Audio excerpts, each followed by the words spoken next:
The police are seeking a man in connection with the murder of an American tourist. Teach them! Always make sure the message reach them!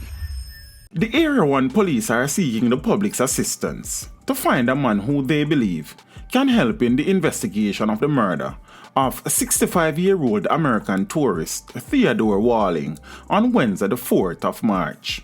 Walling was found dead about 9:45 a.m. in his room at Hotel Gloriana on Godfrey Dyer Boulevard in Montego Bay, St. James. His body was found on the floor with multiple stab wounds.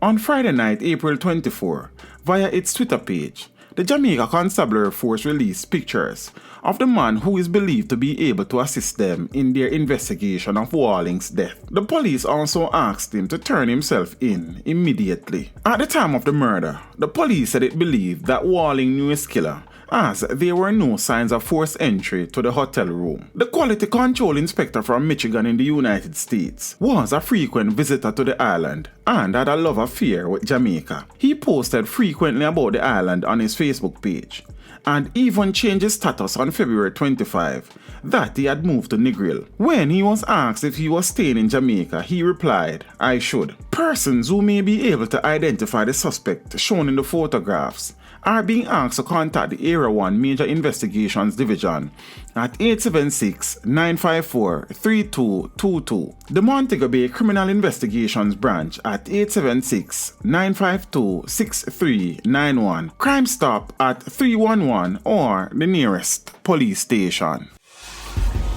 Teach them! Hey, yo, hello! Send the message and make it reach them. It's teach them. Right here, Warlord representing. Thank you for watching. Please leave a comment below. Remember to like and share the video. Don't forget to subscribe for more awesome content. Follow me on social media and check out the suggested videos on screen.